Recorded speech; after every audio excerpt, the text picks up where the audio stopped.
നമുക്ക് അപ്പൊ വേറെ ഗൈസ് നമുക്ക് നേരെ കോട്ടകളിലുള്ള വൈകിട്ട് ഒരു ഈവനിങ് കാണാം. ഒരു അത്യാവശ്യം കുറച്ച് പരിപാടികൾ എനിക്ക് വൈകിട്ട് ചെയ്യാനുണ്ടായിരുന്നു. അപ്പോൾ അതിന് വേണ്ടിയിട്ടുള്ള തന്ത്രപ്പാടിലാണ് ഞാൻ ഇപ്പോൾ ഇറങ്ങിയിരിക്കുന്നത്. അപ്പം ഇതാണ് കേട്ടോ കോട്ടക്കൽ ജംഗ്ഷനിലേക്ക് പോകുന്ന വഴി. അത് എല്ലാവർക്കും ഇപ്പോൾ വീഡിയോ കണ്ടുകൊണ്ട് പരിചയമായിരിക്കും. നമ്മുടെ നാട്ടിലൊക്കെ ഒരു ഓട്ടോ പിടിക്കുന്നത് 30 രൂപയല്ലേ അടുത്തുള്ള ജംഗ്ഷനിൽ പോകാൻ.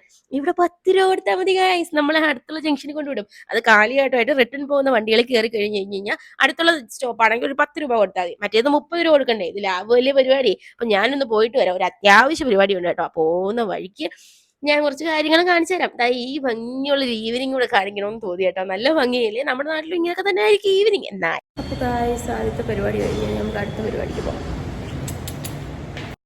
അപ്പൊ ആ പറഞ്ഞതുപോലെ ആ പരിപാടി കഴിഞ്ഞു. ഇനി നമുക്ക് നെക്സ്റ്റ് പരിപാടികളിലേക്ക് പോകാം. അപ്പൊ നെക്സ്റ്റ് പരിപാടി എന്ന് പറഞ്ഞു കഴിഞ്ഞാൽ ത്രെഡ് ചെയ്യണം. 2 ആഴ്ചയിൽ ഒരിക്കലും എനിക്ക് എന്തായാലും ത്രെഡ് ചെയ്യണം. എന്റെ മുഖം വൃത്തിയായിട്ടിരിക്കുന്നത് എനിക്ക് ഭയങ്കര ഇമ്പോർട്ടന്റ് ആയിട്ടുള്ള കാര്യമാണ്. പക്ഷെ 2-3 ചെറിയ രൂപമേ വളർന്നെങ്കിലും പക്ഷേ എനിക്കതെന്തോ അങ്ങനെ ഷേപ്പ് ആയിട്ടിരിക്കണം. അപ്പൊ നേരെ നമ്മൾ വിട്ടത് ഗ്ലാം സ്റ്റുഡിയോയിലാണ്. നമ്മുടെ ചങ്കോട്ടി ജംഗ്ഷനിൽ അടുത്ത് തന്നെയാണ് കേട്ടോ ഗ്ലാം സ്റ്റുഡിയോ. അത്യാവശ്യം അഫോർഡബിൾ ആയിട്ടുള്ള പരിപാടിയാണ് കേട്ടോ ഇവിടെ. പക്ഷെ ഇവർ വീഡിയോ എടുക്കാൻ സമ്മതിച്ചില്ല. ഒരു വീഡിയോ റെസ്ട്രിക്ഷൻസ് ഉണ്ടായതുകൊണ്ട് മൊത്തം വീഡിയോ കിട്ടിയില്ല. പക്ഷെ ഞാൻ അതുകൊണ്ട് ഒരു പുച്ഛഭാവമാണ് ഞാൻ കാണിച്ചത്. അത് കഴിഞ്ഞ് ഞാൻ ത്രെഡ് ചെയ്തു കേട്ടോ. ത്രെഡ് ചെയ്തപ്പോൾ നിങ്ങൾ തന്നെ വിചാരിച്ചാണ് എന്തിനിപ്പോൾ ത്രെഡ് ചെയ്തത്, വലിയ കാര്യമൊന്നുമില്ല. പക്ഷെ എനിക്ക് 2 ആഴ്ച കൂടുമ്പോൾ ത്രെഡ് ചെയ്യണം.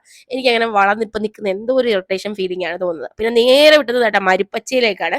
കൗസർ കുഴിമന്തിയുടെ അപ്പുറത്തുള്ള മരുപ്പച്ച. പച്ച കളറാണെന്നോ. പണ്ട് ഇവിടെ കുറേ തേങ്ങയൊക്കെ ഇങ്ങനെ വെളിയിലേക്ക് ചായ്ച്ചു വെച്ച രീതിയിലായിരുന്നു. പക്ഷെ ഇപ്പൊ അവർ കുറച്ചുകൂടെ വിപുലീകരിച്ചിട്ട് ഫുള്ള് അകത്താണ് പരിപാടി. അപ്പൊ മരുപ്പച്ചയെ പോയത് വേറെ ഒന്നിനുമല്ല, മരുപ്പച്ചയിൽ കുറച്ച് അടിപൊളി സാധനങ്ങളുണ്ട് കേട്ടോ. ഈ കരിക്കിന്റെ ഐറ്റംസ് ആണ് കൂടുതലും ഉള്ളത്. അതിന്റെ ഹലുവ, പേട, മിഠായി, പിന്നെ മോമോസ് അതിന്റെ അല്ല കേട്ടോ. പുഡിങ് അതിൻ്റെതാണ്. അതൊക്കെ അവൈലബിൾ ആണ് കേട്ടോ. പിന്നെ ബിസ്ക്കറ്റ് പോലെ കോക്കനട്ടിന്റെ ഫ്ലേക്സ് ഒക്കെ വെച്ചിട്ടുള്ള അടിപൊളി ഐറ്റംസ് ഉണ്ട്. പിന്നെ അവരുടെ മെനു തന്നെ നോക്കിക്കഴിഞ്ഞാൽ അതുപോലും കോക്കനട്ട് ആണ് കേട്ടോ. അപ്പൊ ഞാൻ വാങ്ങിയത് ഒരു കോക്കനട്ട് വെള്ളമാണ്, അതായത് തേങ്ങാ വെള്ളം അല്ലെ, കരിക്കും വെള്ളം, തേങ്ങാ വെള്ളം. ഞാനും എന്റെ കരിക്കൂടെ കുറച്ചു നേരം വായി നോക്കി ഇരുന്നപ്പോഴത്തേക്ക് ഞാൻ പറഞ്ഞ വേറൊരു സാധനം വന്നു, നമ്മുടെ ഷവർമ്മ ഞാൻ കഴിക്കുന്നുണ്ട്. പക്ഷെ അതിനകത്ത് മയോണൈസ് ചേർക്കാറില്ല കേട്ടോ. അത് നമ്മൾ കുറച്ചൊന്ന് ഹെൽത്തി ആയിട്ട് ഇരിക്കട്ടെ എന്നുള്ള, ഒന്നാമത് ഇത് ഹെൽത്തി ഒന്നും അല്ല, എന്നാലും എൻ്റെ ഒരു സമാധാനത്തിന് വേണ്ടി മയോണൈസ് ഒഴിവാക്കി കുറച്ച് കുബൂസുമായിട്ട് കഴിച്ചു കേട്ടോ. കുബൂസ് ഒഴിവാക്കണം, അറിയാലോ അത് മൈദയാണ്. എന്നാലും കുറച്ച് ഞാൻ കുബൂസുമായിട്ട് എടുത്ത് പകുതി അവിടെ വെച്ചു കേട്ടോ. അതിനകത്ത് കുറെ ഫ്രഞ്ച് ഫ്രൈസ്, അത് പിന്നെ മാറ്റിയെടുക്കാൻ കുറെ നേരം എടുത്തു. എന്നാലും കഴിച്ചു.